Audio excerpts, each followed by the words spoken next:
Welcome to the Solo Leveling season 3 episode number 7। Last episode में Jinwoo ने tribe को मार डाला था और अपनी आजिन गिल्ड में जिनी की कजिन सू को शामिल कर लिया था और जिनी के कहने पर चेयरमैन गो अपने सीनियर से वन मैन स्ट्राइक स्क्वाड को पास करवा लेता है, जिससे जिनू अब अकेले भी रेड पर जा सकता है।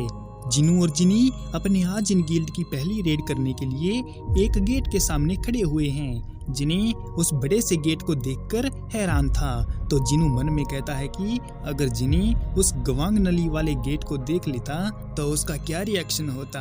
तभी जिनू से रिपोर्टर सवाल पूछने लगते हैं कि उसने अपनी गिल्ड का नाम आजिन ही क्यों रखा और तीसरी गिल्ड मेंबर के साथ उसका क्या रिश्ता है।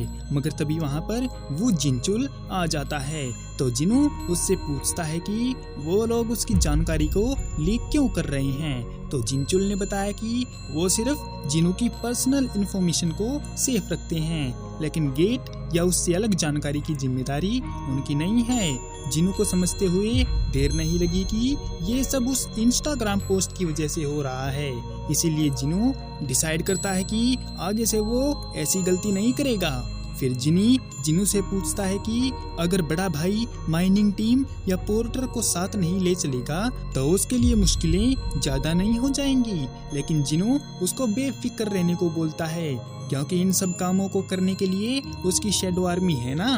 तभी जिनू वहाँ पर अपने कुछ शैडो सोल्जर को समन करता है, तो जिनचुल उनकी रैंक टेस्ट करता है, तो सारे सोल्जर बी रैंक या उससे ऊपर की रैंक वाले थे। जिनचुल समझ जाता है कि इनसे तो जिनू इस गेट को आराम से क्लियर कर सकता है, और वो बेवकूफ जिनवुक खाम खान खरी दिखा रहा था। तभी जिनचुल अपना कवच पहन लेता है और कहता है कि मिस्टर गो ने उसको ऑर्डर दिया है कि वो जिनू की रेड पर नजर रखे, ताकि पता चल सके कि उसने अपने सीनियर से लड़कर सही किया है या गलत। जिनी और जिनू उसका कवच देखकर हैरान हो जाते हैं, क्योंकि उन्होंने जिनचुल का ये रूप पहली बार देखा था। जिनू पूछता है कि क्या वो सच में श्योर है कि वो वहाँ पर सेफ रहेगा, जिस पर जिनचुल कहता है कि यह भी कोई पूछने की बात है। अरे जिनचुल फौलाद का जिगरा रखता है, और बीस्ट से वो तो क्या उसकी गली का कुत्ता ना डरे। और थोड़ी देर बाद गेट के अंदर हम क्या देखते हैं कि जिनचुल अपनी जगह पर जम गया है और उसके गोटे मुंह में आ गए हैं, क्योंकि उसकी आंखों के सामने ए रैंक वाला बीस्ट नागा शैडो सोल्जर से भिड़ा हुआ है, जबकि टैंकर आयरन और एंट सोल्जर भी कई सारे नागा बीस्ट को मारे जा रहे थे। और एक हाई ऑर्क शैडो बीस्ट के अंदर अपना हथियार डाल देता है, जबकि एंट किंग बेरू एक की गर्दन पकड़कर उसको तोड़ डालता है। जिनचुल देखता है कि बीस्ट लगातार मरते जा रहे हैं, क्योंकि जिनू की शैडो आर्मी बार बार रीजनरेट हो रही है। तभी उसकी नजर पड़ती है knight commander Igris the blood red पर, जो काफी बैडस तरीके से अपनी स्वॉर्ड को लहराते हुए बीस्ट पर एक स्विंग करता है, जो कड़कती लाइटनिंग के साथ बीस्ट पर जा लगता है।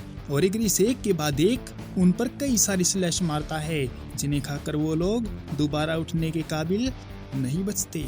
इग्रिस का ये अटैक देखकर जिनचुल की आंखें फटी रह जाती हैं और उसे लगता है कि इग्रिस किसी ए रैंक हंटर को आसानी से डिफीट कर सकता है, और शायद खुद जिनचुल को भी।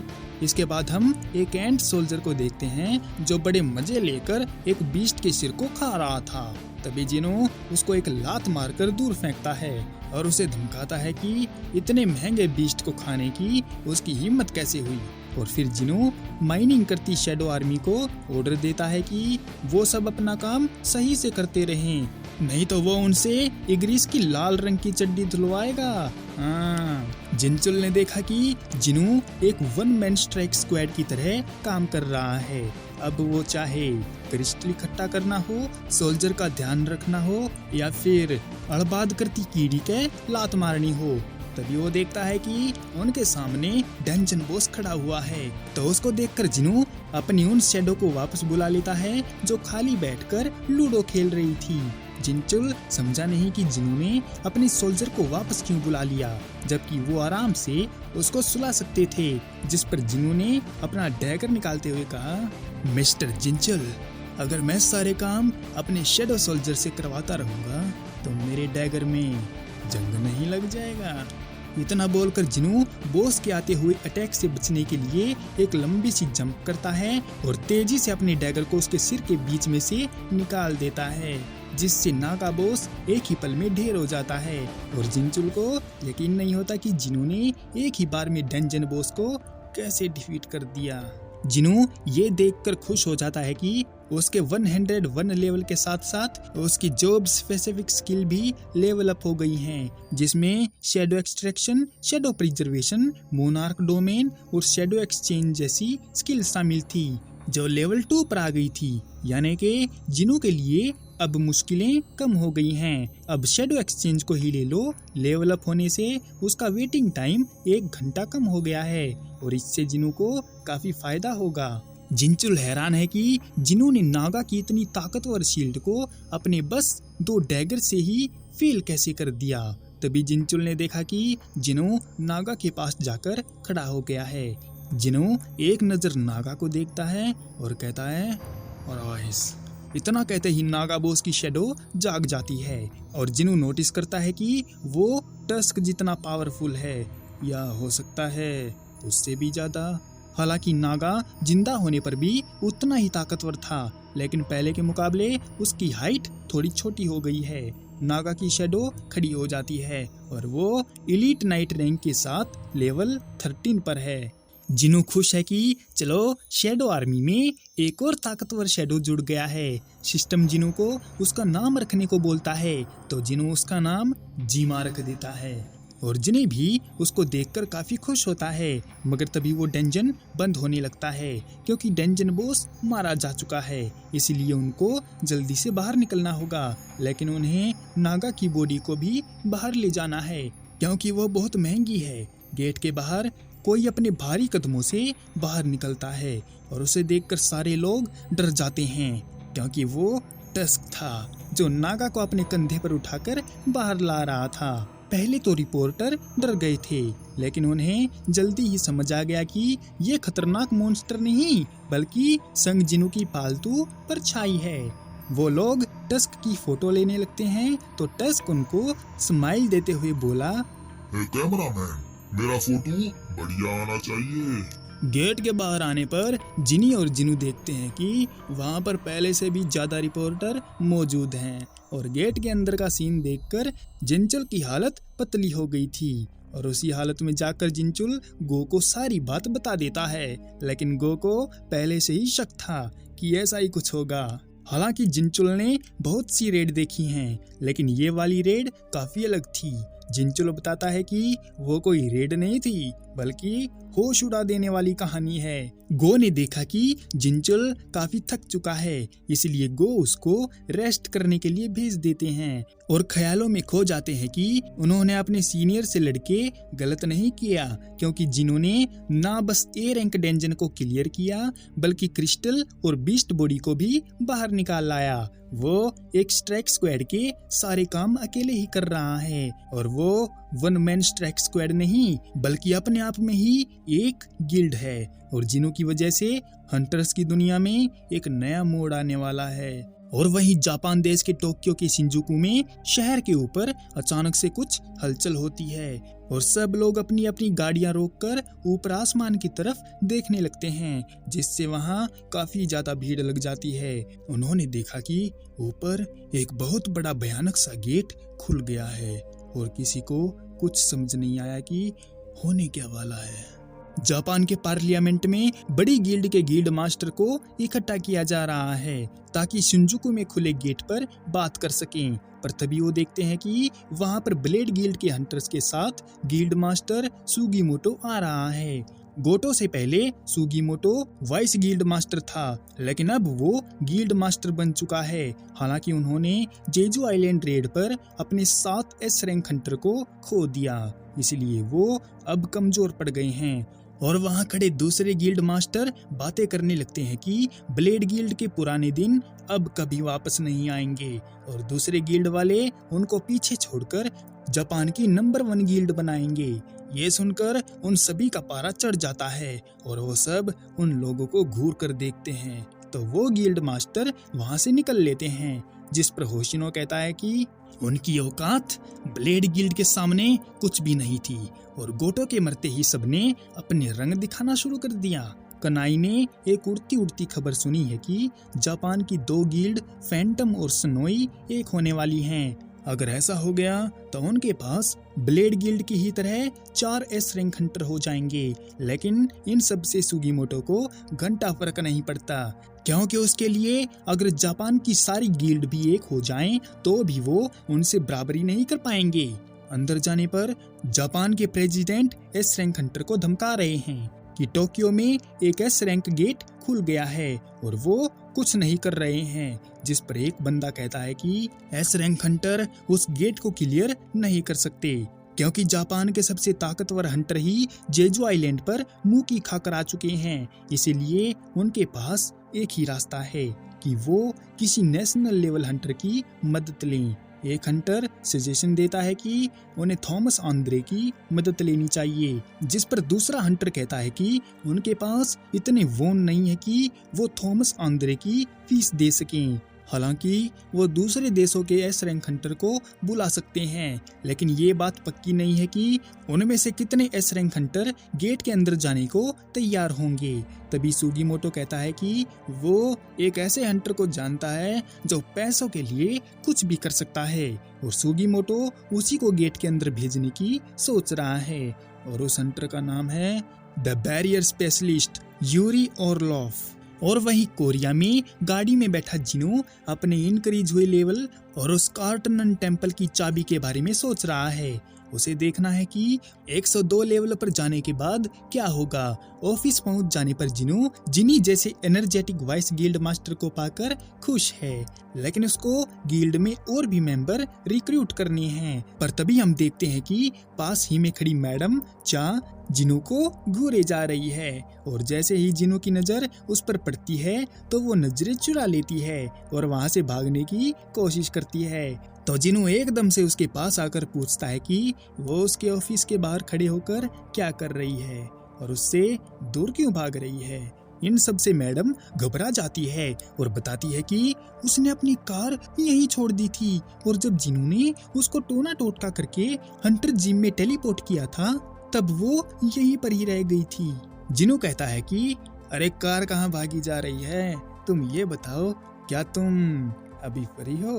लेकिन मैडम के मन में तो अलग ही तूफान मचा हुआ है।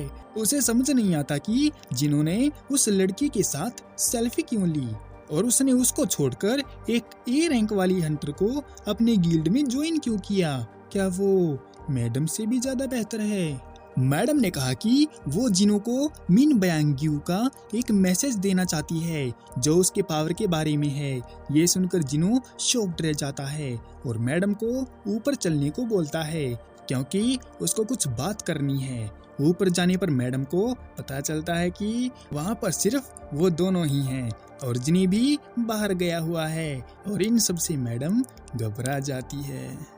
जिनो कॉफी बनाते हुए मैडम से उस मैसेज के बारे में पूछता है तो मैडम बताना शुरू करती है कि उस दिन जब वो मरने वाली थी तो मिन बयांग ने उसका हाथ पकड़ लिया था और बताया कि जिनो को उसकी पावर के बारे में सावधान करना होगा।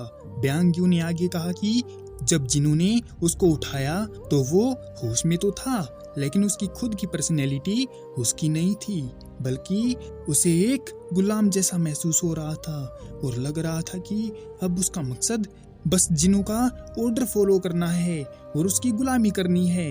लेकिन अजीब बात तो ये है कि बयांग्यू को उसमें मजा भी आ रहा था। ग्यू वहां से गायब होने लगता है और कहता है कि जिनो को सावधान करना जरूरी है, नहीं तो वो पावर उसको ले डूबेगी। इसके बाद जिनो एक डंजन में बैठा हुआ बर्गर खा रहा है और उसकी शैडो आर्मी काम पर लगी हुई है। जिनो सोच रहा है कि अगर मैडम की बात सच है तो ये दिक्कत वाली बात है, इसलिए जिनो को अपनी पावर के बारे में पता करना होगा क्योंकि ये काम ताकतवर हंटर बनने से भी ज्यादा जरूरी है। जिनी अपना मुंह पूरा भर लेता है और कहता है कि उसे इन शैडो आर्मी को काम करते हुए देखकर सी रैंक डंजन की याद आ रही है जो उस दिन हुआ था जिसमें उसने पहली बार शैडो सोल्जर को देखा था। जिनी कहता है कि शैडो आर्मी पूरा काम कर देगी, इसलिए वो अपना जरूरी काम कर ले। लेकिन जिनो ऐसा नहीं कर सकता, क्योंकि उसके ऐसा करने पर उसको एक्सपी पॉइंट कम मिलने लगेंगे। जिनी ने जिना की तबीयत के बारे में पूछा तो उसने बताया कि वो रेस्ट करेगी तो धीरे धीरे सब नॉर्मल हो जाएगा। खैर जिनू को उसकी चिंता नहीं है, क्योंकि उसने एक ऐसे सोल्जर को उसके पास छोड़ा है जिस पर जिनू आंख बंद करके भरोसा कर सकता है। तभी जिनू जिना को देखने की सोचता है कि वो कैसी है, और वो अपने शैडो प्रिजर्वेशन से अपनी शैडो की आंखों से सामने का नजारा देख सकता है। जिनू ने देखा कि सामने एक टीवी शो चल रहा है और जिना चैन की नींद सो रही है, और ये आंखें बेरू की थी जो मजे से कोरिया ड्रामा शो देख रहा था। तभी जिनू एक नजर दूसरे लोगों पर भी दौड़ाता है, जिसमें उसकी माँ सब्जी खरीद रही थी जबकि चोई और बैक अपने पेंच लड़ा रहे थे। तभी जिनू की नजर एक शावर पर पड़ती है जिसमें से पानी टपक रहा था। वो मैडम थी जो मस्त होकर नहा रही थी। ये देखकर जिनू जल्दी से वापस आ जाता है और उसे घबराया हुआ देखकर जिनी समझ नहीं पाया कि जिनू को क्या हो गया एकदम से। जिनू अपनी इस हरकत पर शर्मिंदा है और वो मैडम से माफी मांगने के लिए उसको डिनर पर ले जाने का प्लान बनाता है। पर तभी जिनी जिनू को उस शिंजुकू वाले गेट के बारे में जानकारी देता है कि अगर वो 3 दिन में क्लियर नहीं हुआ तो डंजन ब्रेक हो जाएगा। इसलिए जापान दुनिया के कई सारे हंटर्स को इकट्ठा कर रहा है। जिनू के पास इस बारे में पहले से ही कॉल आ गया था, लेकिन उसने ये सोचकर इग्नोर कर दिया था कि जापान के ताकतवर हंटर इसको संभाल लेंगे। और वैसे भी जिनू के पास इससे भी ज्यादा जरूरी काम है। वो उस कार्टनन टेम्पल की चाबी को देखते हुए सोचता है कि आखिर वहाँ क्या है और सिस्टम उसे क्यों बुला रहा है। खैर जिनू को अब 1 दिन और इंतजार करना होगा। पर तभी जिनू देखता है कि डंजन बंद हो रहा है, तो वो जिनी को लेकर बाहर निकल जाता है।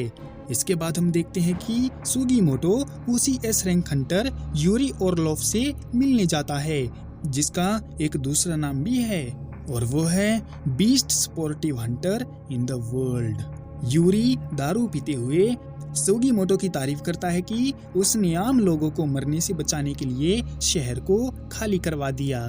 तभी सुगीमोटो कहता है कि जापान ने सिर्फ अपने 6 एस रैंक हंटर को ही इस रेड में भेजा है, क्योंकि बाकी के एस रैंक हंटर उन बाकी के ए रैंक गेट को संभालेंगे जो जापान में खुले हुए हैं, जिस पर यूरी को नहीं लगता कि ये प्लान काम करेगा। इससे तो जापान का खात्मा ही हो जाएगा। इसलिए यूरी सुगीमोटो को अपना दारू का लोटा रखते हुए सजेशन देता है कि वो खुद उनकी मदद कर सकता है, मगर बदले में उसे $3.6 बिलियन चाहिए, और वो उनके कहे अनुसार गेट को संभाल लेगा, और उस हिसाब से वो हर रोज $10 लाख चार्ज करेगा।